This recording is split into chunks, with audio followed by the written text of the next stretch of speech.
Welcome to The Act of Coaching, the podcast from Act Leadership. We're a leadership and performance coach training company focused on developing exceptional leadership coaches for modern times. My name is Phil Askew, and each week on this show, I'll be joined by a member of our brilliant alumni, putting a voice to their very own hero's journey story. Our hope is that listening in to real-world stories of everyday people who have chosen coaching as a vocation will serve to demystify things and help you decide if this incredible vocation is something that calls to you too. So with that, let's meet this week's guest.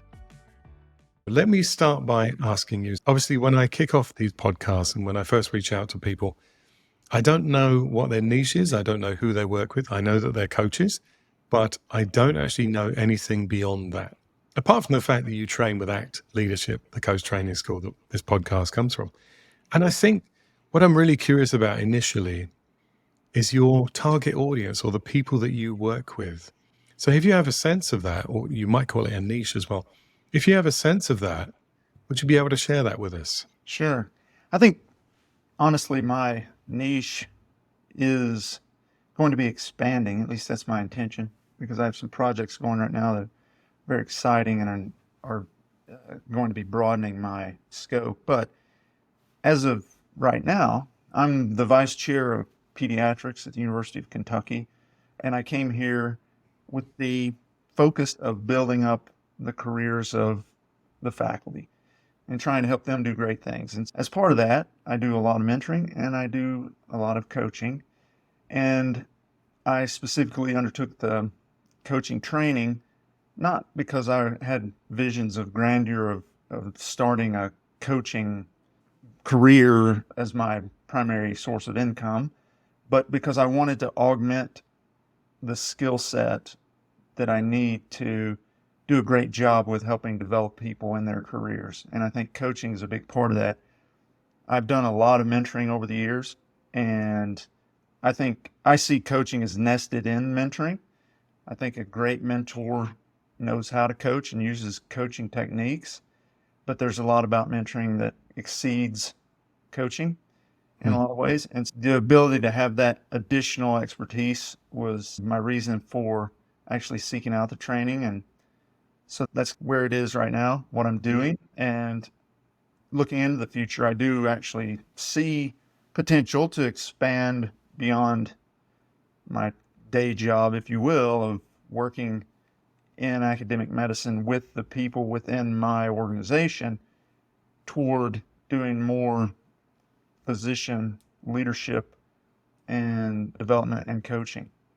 Amazing. Wow. So it's really clear when you describe that. It sounds really clear to me. So I'm not from that background, and I've never had any kind of engagement in that background. So I often sense that it's a really clear niche when someone from a completely different world, if you like, explains to me what it is that they do, and I get it and I land it. And it's, yeah, got it. Cool. It's very clear. So that's amazing. That's a great start, isn't it? Because it means that if ever you're at networking events or parties or something, you can explain what you do. Sure. That's fantastic. So I suppose I would love to initially dive into, if you're okay to do so, a little bit about what it was like growing up. Yeah, what it was like growing up for you and how you got into the work that you got into, really.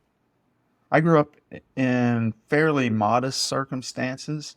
Higher echelons of education would call it under-resourced. We called it poor.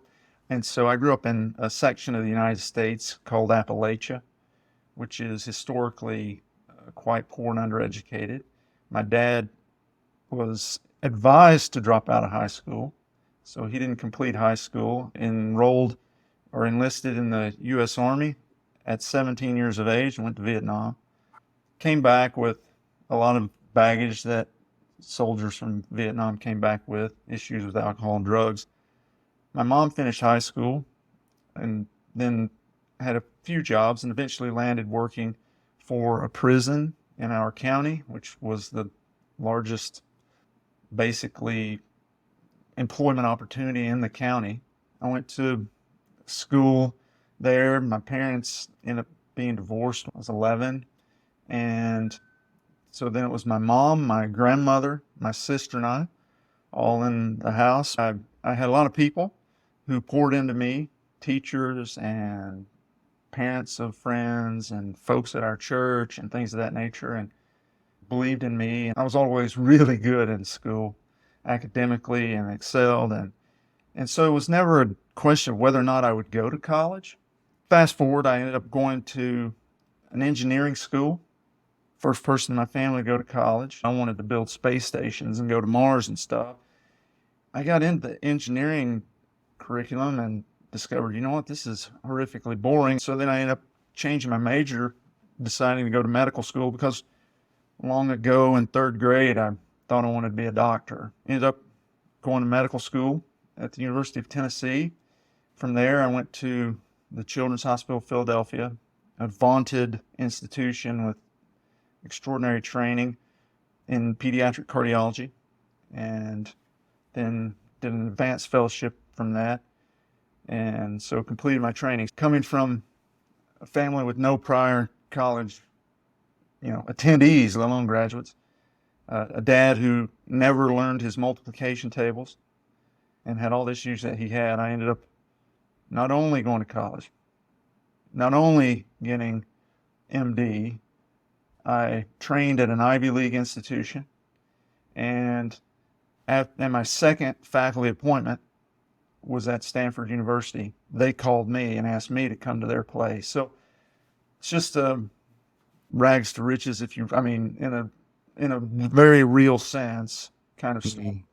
So Wow. there was a lot more detail, but I'm trying to keep it within the bounds of our time limits. Yeah, no, that's incredible. No, yeah, what an achievement. It feels like I'm often thinking when people tell me their stories in terms of hero's journey stories, and that's a real hero's journey, isn't it? I mean, It's not over yet, Phil. No, exactly. While you're still here, there's still possibility for more chapters, right? Wow, that's so captivating as well. One thing that was coming up for me actually, when you were talking, I was curious to know. It's really hard to be a pioneer, such as you were, the first person who went to college.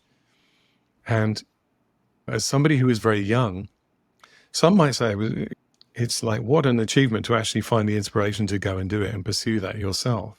Why not fall into line with what everyone else has always done before? So I'm wondering if you have a sense of where your motivation came from. Like, was it a decision you made, or was it something else? I think, first of all, I'm a man of faith, and so my faith shapes the things that I do and my outlook. And so I believe that I was given an extraordinary set of talents and capabilities, and that it is incumbent on me to honor those, honor the gift. I forget what exactly Steve Prefontaine said, but it was something on the order of not sacrificing your gift. Whatever you've been given, do it to the best of your ability. And so I think that was a part of it. It was, I don't know, Phil, I just always knew that I was destined to do something important. And frankly, wasn't worried about anybody trying to stop me. Do you know what comes up for me when you say that is, I don't know who said it, but don't die with your music still in you. And it's that sort of thing. But usually those realizations come as you're getting older. So someone who was so young and so driven, it bodes well, doesn't it, for the future for you? I mean, yeah, obviously it did. And that's a word, driven. That's a word that has been used more than once. A few times, yeah. Yeah. Wow. It's incredible. And I was just curious because you said you've been mentoring for some time and you've got all this experience in all these different arenas. I'm wondering, what was it that kind of had you discover or start to explore coaching as a modality? Like, where did you first hear about it? Having a coach really was the first place I heard about it. I bucket coaching into two categories. What I focus on is developmental coaching versus what I would refer to as remedial coaching. And especially in medicine, we have some difficult personalities within certain specialties more than others, where there are physicians and surgeons who become belligerent, irate, unprofessional, a whole host of unflattering things. And so those people need reformation. And so that would be remedial coaching. What I am interested in and focus on is polishing the diamond that's covered with dust. This is a person who really has a lot going for them, has a lot of promise that they don't recognize. It's my job to help them to really be what I see in them, what I know is there. Goethe, the German theologian and philosopher, I've got a tile just over here behind the screen that's been on my shelf since I finished training. The full quote is, treat a person as they are, and that they will remain. Treat them as they could be, and that they will become. My job is to treat people as if they are what they could be, and they'll become that. It's called the Pygmalion effect that I seek to do. I didn't start out thinking this was my thing. I think this is my purpose in life now. I'm convinced that building up other people is my purpose in life, but I didn't start there. I didn't think that was my thing. If you asked me 8, 9, 10 years ago, what's your thing? What's the thing you can do better than anybody else? I can write. I've always been able to write. I'm good at it. I'm not bragging. I'm just saying it's like somebody saying, I can run 100 meters in 9.8 seconds. And I thought that was my thing. And then I had a trainee who was working with me on a project.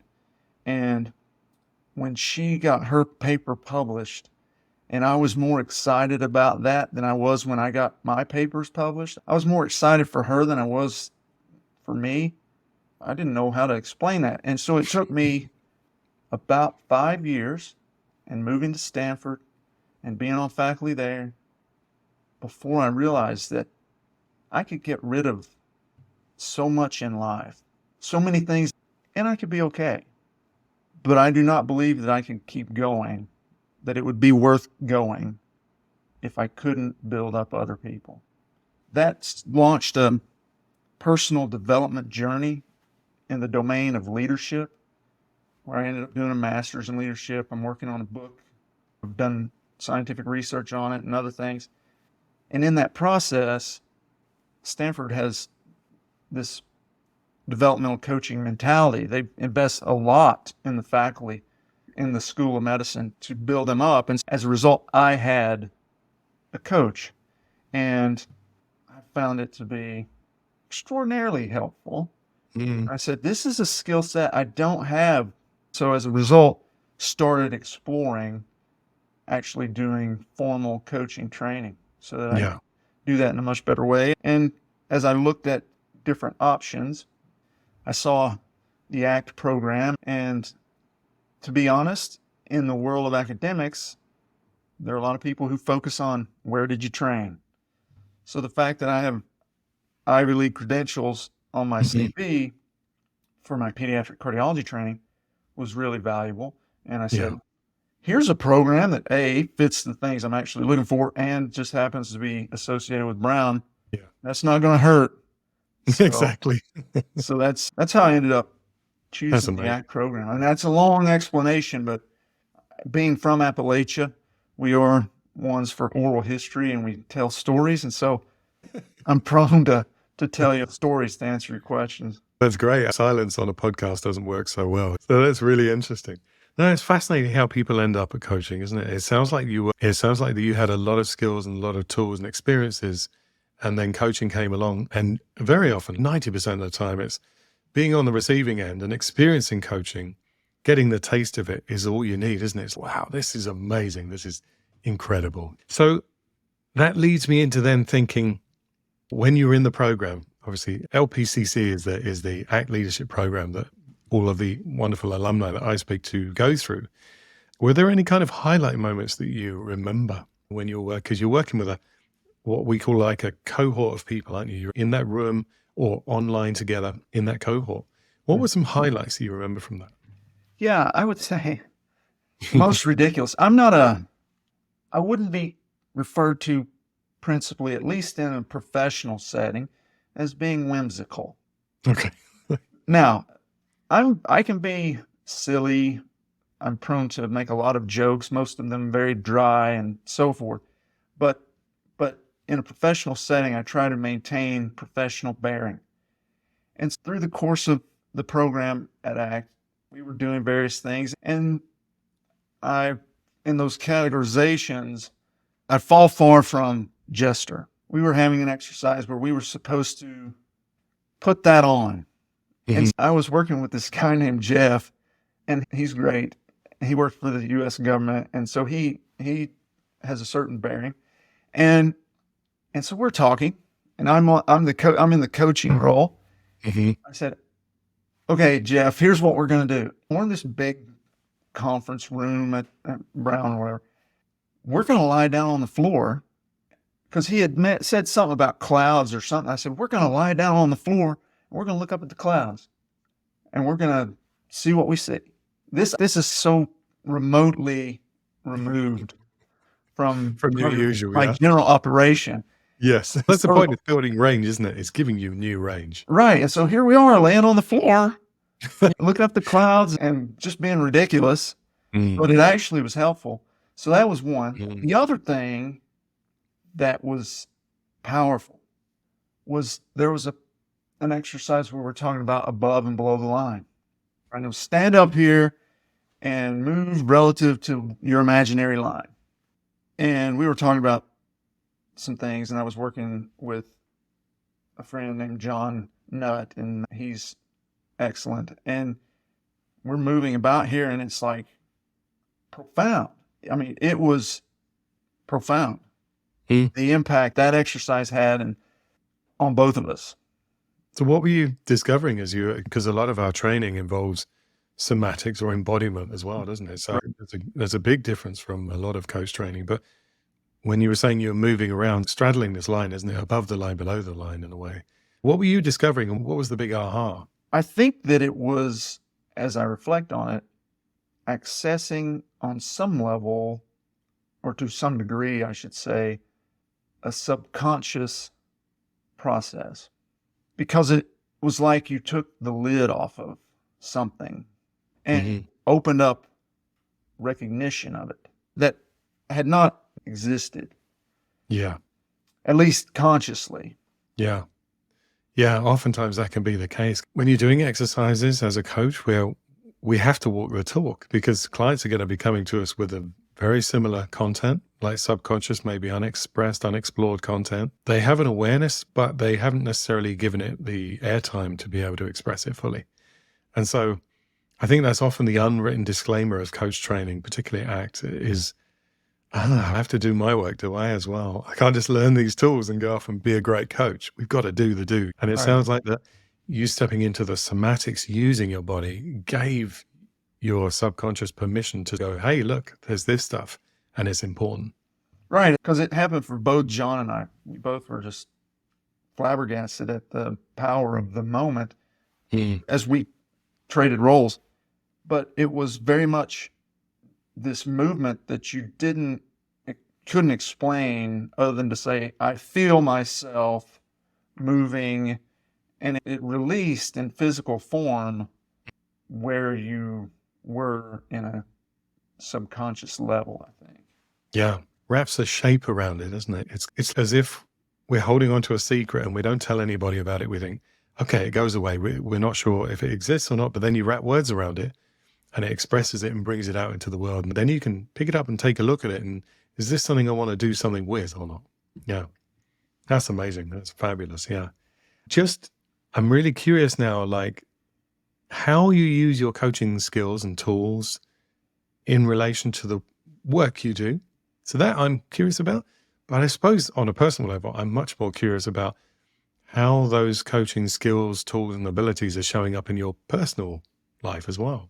Because, of course, wherever we go, there we are. That's also an undisclosed, unwritten thing that seems to happen. Sure. So I'm curious about those two things.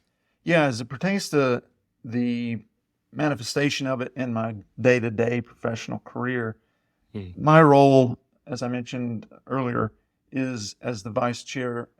The full title is Vice Chair of Faculty and Academic Affairs. And so I came in to create a system for the faculty to develop their careers more fully and help them achieve great things. And part of that, from my perspective, having gone through it, experienced the benefits and so forth, is them receiving coaching. And so day in, day out, I have certain faculty members, most of whom are in leadership positions within our department and our College of Medicine, that I'm coaching to help them recognize opportunities, advance in their capabilities, and be able to achieve more. And so that's just a part of what I'm doing. That really is part of my job now. And we've seen a lot of benefit from that. And additionally, I have created a coaching program for our faculty. We have now a cadre of people who they're undergoing their training. So we have someone who will actually be doing the ACT program starting in the fall. Basically, I told them, look, find the program that fits you, what you think you want to be able to do. Here's what I did. Here are the great things about it. And then we pay for the cost of that training and then give them a time offset to do the coaching for folks in our department. It's not just me. Now we have a team of coaches that that are being deployed across our department. And in fact, we've gotten interest from the whole College of Medicine that this idea may be expanding. We're living in a good time to be a coach and to talk about coaching. I remember when I trained in 2008, it was, you couldn't say coaching without going, what, life coaching? You couldn't without doing the bunny ears for those who are listening. And it was almost like, what do you know about my life? The term is maybe not quite right with coaching. I'm not going to tell you about your life, but I'm going to help you discover your own life and what you're capable of. So I think we're living in a really fantastic time to be actually showing up as a coach, and because people get it. I can say to Gen Z's, younger folk now, and say, I'm a coach. They're like, oh, fantastic. Yeah. Do you find that because we're trained to listen well, to ask powerful questions and so on and so forth, do you find that's impacted your close relationship? Yeah. So your second question that you had asked, absolutely. In fact, so I'm an extrovert historically, and my wife is a gratuitous introvert. She does not like a bunch of groups and people to socialize and all that. She just would rather be by herself, reading or running or mowing or whatever, anything but being forced to talk to people. But I have found, I was actually just a couple nights ago, we were sitting at the dinner table and I was acutely aware of how much I was not talking, but that I was listening, and that I was able to not agree in a balanced manner.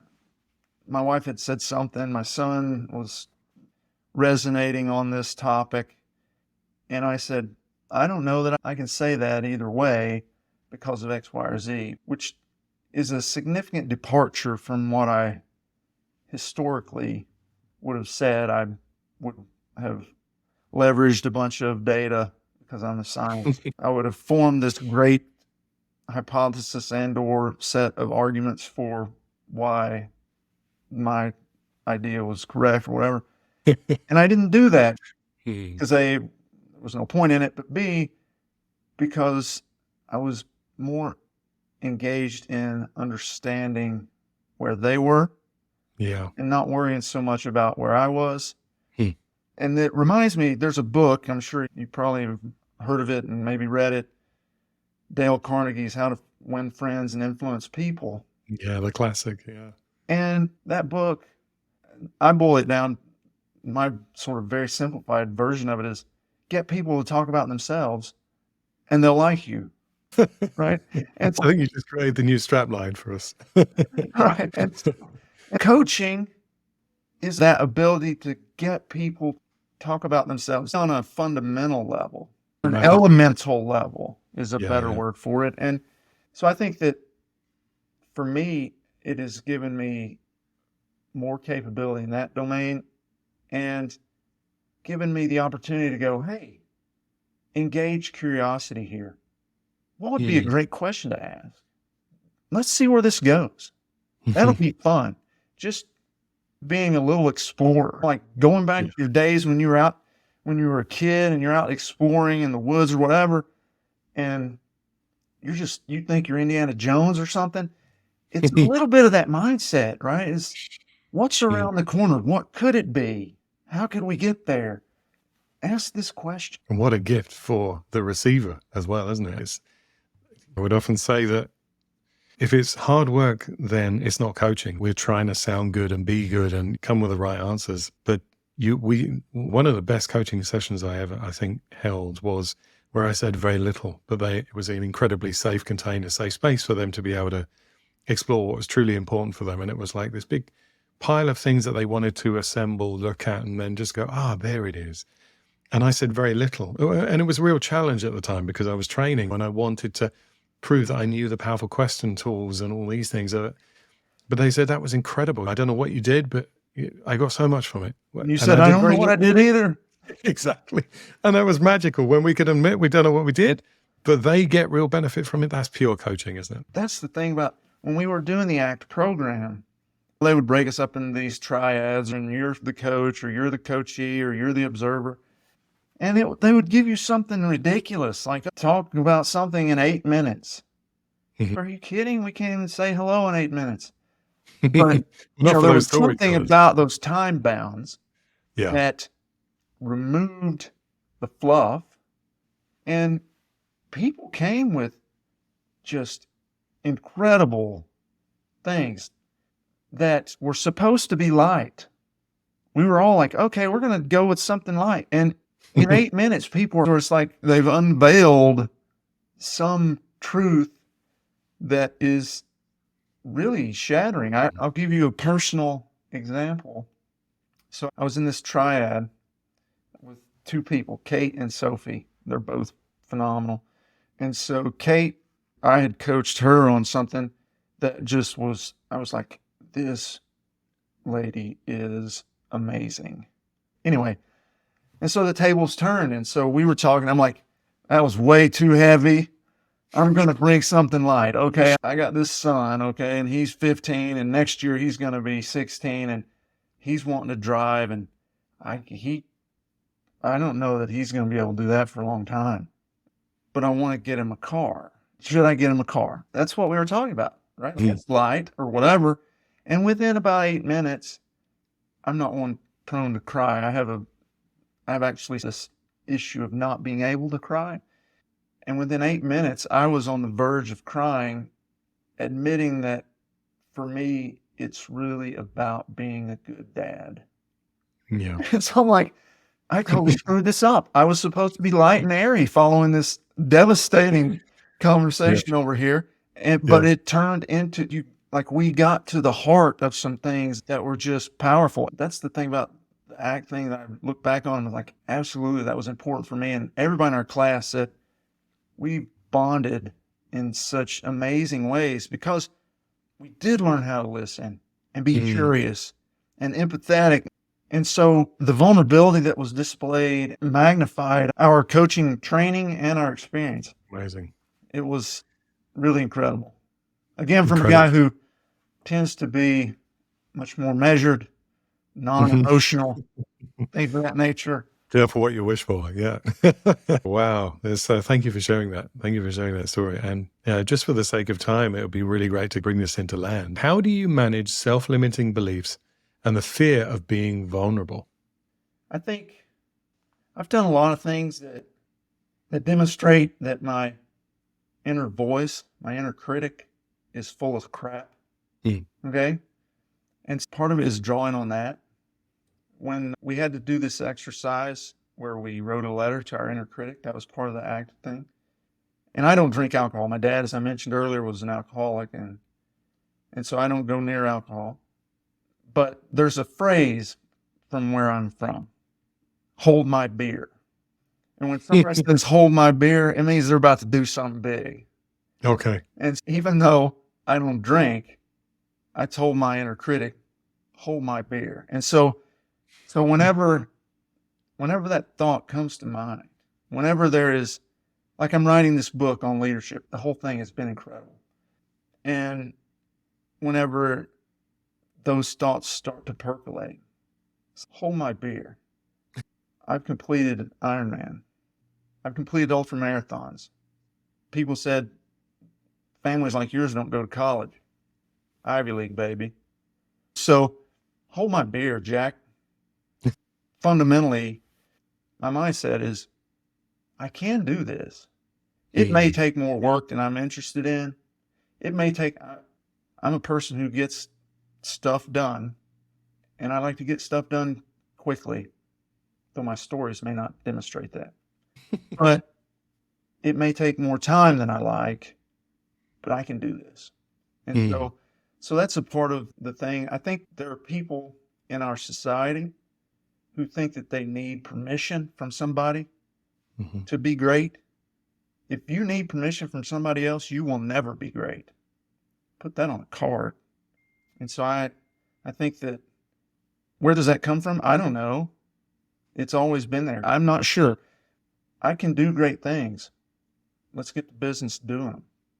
I think you know the title of your book, don't you? I think it involves beer, maybe. Maybe that'll be the third or fourth book. I've got so many books lined up. Yeah, I got it. This has been a real pleasure, Tom. Thank you so much for coming on and having this conversation with me. It's been really fascinating. And I would just to wrap things up, how can people find you? Yeah, I have, because of my social media presence right now, it'll probably have to change with the coming book, but right now my social media presence is somewhat limited to LinkedIn. I remove myself from most social media except for LinkedIn. So LinkedIn is a way to do it. And then I invite folks to email me. People email me all the time. Tom Collins, one word, at uky.edu. That's my professional University of Kentucky email address. Okay, brilliant. Thank you so much, Tom. It's been a real pleasure. What a story as well. And huge congratulations for arriving where you are today. I had a lot of help Yeah. from a lot of folks. Now it feels like you're doing the help for the other people as well, lifting them up, amplifying them. Thank you so much, Tom. Amazing. You're welcome. Thanks for having me.